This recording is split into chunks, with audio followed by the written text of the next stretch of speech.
Hello hustlers, Namaskar. My name is Vaibhav Rathi and I am a consultant at Deloitte USI. And today I am here to support your already ambitious career journey, and if we can help you out to add some value when it comes to learnings about the strategy and management consulting career. Yes, you heard it right. Now, you might be a person who is either in the last year of his college, or maybe a person who is looking forward to a switch towards strategy and management consulting. You may also be a person who is an MBA aspirant, or a person who is looking for jobs into his first or second year of an MBA program. So, for all of you, today I'm going to break down how the career in strategy and management consulting looks like, with a particular focus on two things. Number one, the overall companies and the group of work which happens in these consulting areas, and number two, the nature of work, so that you can understand what are the companies, what are the particular problems that you are going to be solving, so that you can yourself find your niche and can understand how your career trajectory can look like. So without further ado, let's get into it, and I have my notes handy with me. So I'll firstly start with the big three consulting firms known as MBB. If you are someone who has started exploring this strategy consulting journey, you might have come across this name for sure. These are the companies McKinsey, Bain, and BCG, which is Boston Consulting Group. These are undisputedly the strategy consulting market leaders today, and they are specifically looking into the domains where the strategy work happens. Now, what that means to a layman or a person who's still figuring out his career is, usually you are a person who usually skills up on one or particular skill set. It could be related to coding, it could be related to some technical skills. But when we talk about industry as a whole or a client as a whole, they need consultants to come up and help them with their problems. Those problems could be, let's say there is a client who is already doing good in one market segment but wants to enter another market segment, or there could be a person who is facing any profitability issues or market growth issues. For them, these can hire some consultants so that they can do the strategy work, which includes the research work, not limited to just research, but also the technical aspects of how or what the core functioning areas of the world, or how the domain of their particular scalable industry is looking like, doing that data driven research and getting some insight, so that how can they make more profit, how can they actually enter the industry, how can they make big margins despite being a newcomer in the market, or if they are already in the market, what is leading to their profitability issues. Maybe they are not able to grow as at a rapid scale which they were doing earlier. It could be related to some external factors as well. It could also be related to some internal factors. So that's where you, as a person in strategy and management consulting, as an analyst, as a consultant, or a team, steps up, and then you work with these clients to understand what their problem is, how you can add quality to their domains or their industry, and then they can actually go from A to B, where they can earn either more profit or can make more business, and depending on that, then you get your variable contract as to how a person or how a company is helping the profitability. Now, after the MBBs or the big three consulting firms, then comes the big four consulting firms. Again, you might have heard this term, but I'm also going to break down this into the two particular parts which people fail to realize. When we talk about the big four, we obviously talk about Deloitte, PwC, KPMG, and EY. But what people do not realize is these four big four companies are also having their particular strategy arms, which are Monitor Deloitte, EY Parthenon, Strategy and of the PwC, and as well as KPMG Strategy. So these four strategic arms are particularly focused on the strategic works, as the MBB companies are doing as well, and they help the clients to build their profitability, their growth planning, their digital strategy, their market and acquisition strategy or competitive strategy, whatever is required in the market for them to grow. And usually when a strategy work is done, a solution is given by a consultant or the group of companies to these industry sector leaders, that you can do these following steps to ensure that you are going from, again, point A to point B, where your profitability or your market cap or your growth is increasing on a regular or whatever levels. So when you talk about those growth rates, again, the big four consulting practices such as Deloitte, PwC, EY, and KPMG, they are doing the technical work as well. These are known for their technical consulting works because they are having a different kinds of business offerings, which are not only limited to the strategic work but also the consulting work or the technical consulting work. Now, what that means is, you might have again heard of the growing companies like Accenture Strategy and Accenture Consulting as well. So what's the difference difference here is whenever a company does strategy work, they will give you in bullet points or maybe in some points what is the work that needs to be done. Now a company, depending on their margins or their budget, they will then hire consulting companies or technical consulting firms or companies on a contract basis,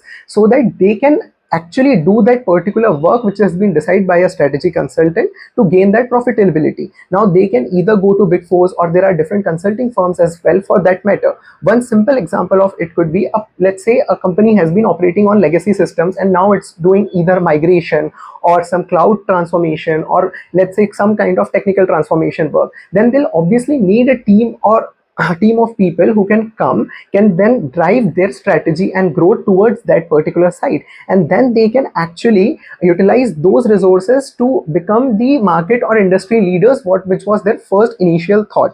And after that, I would also like to share, there are different types of technical consulting companies which are really going in the market, which can you also look forward to if you are someone who is also interested on the technical aspects of the work. It could be IBM Consulting, Capgemini, Infosys Consulting, also Cognizant Business Consulting, or TCS Consulting. Now, depending on the quality, as I take the further names, these you are entering into the niche domain. Here not only the strategy work is happening, but a majority of the work is related to technical consulting. So now you will be entering more into the technical work or the service consulting line work, whereas you are providing services to a company on a technical basis. It could be related to coding, it could be related to migration, cloud security, cyber security, and domains such like that, so that the company which is hiring you on a contract basis, you are adding value to them.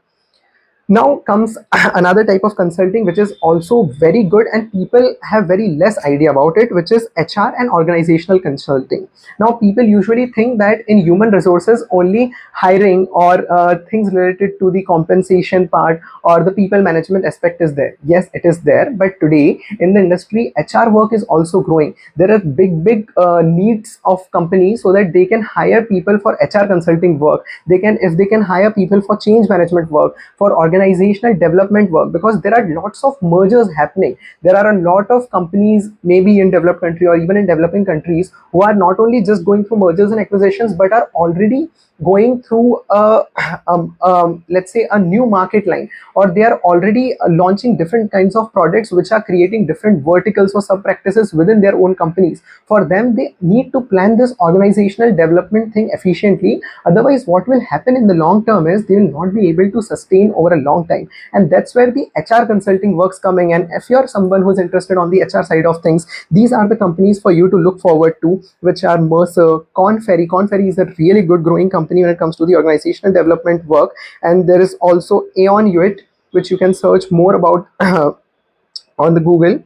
Then there comes in different kinds of consulting, which is the financial advisory. Now, when we talk about different consulting firms, many a times what happens is people so think that if they are having a strong technical background or engineering background or an MBA background, only they can enter into these fields. But no, this is the misconception which I want to clear and add value to your career by saying that if you're a person who is in a commerce background and who has very good financial knowledge, has completed CA or CFA levels, then these are the companies for you to look forward to, such as Big Four, which is again Deloitte, PwC, KPMG, and EY, which are the industry leaders when it comes to the financial advisory, when it comes to the audit part, when it comes to the different examples of these is post-merger and integration, debt restructuring of the whole company. Even within post-merger integration work, there is performance turnaround of the whole company, how it will look like, how the nature of job, let's say, for people will change. And it could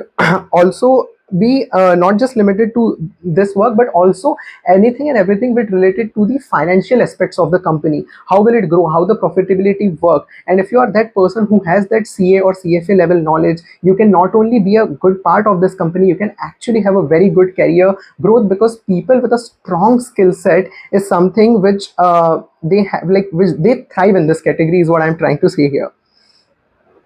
Okay, so maybe one of the last second or one of the last factors which we need to consider is impact and social sector consulting. So now, guys, when we talk about business problems in the business world, we are not just talking about the profitability or business side of things every time. There is a different aspect when it comes to the climate changes or the sustainability impact which a company, which a firm is having on the environment. Now, for that kind of work or social sector consulting kind of work, there are again different companies like Delberg, the Brisbane Group, even Satwa, which they have a niche kind of work. It could be related to education and strategy. It could be related to development of the social work or economics. It could also be related to healthcare delivery practices. And then these consulting firms, they come in and then they drive the social change. They are the people who drive the corporate social responsibility as well. So if you are this person who is interested in this field, you can actually explore about these companies as well. And yeah, last of these strategy firms also include the boutique strategy firms.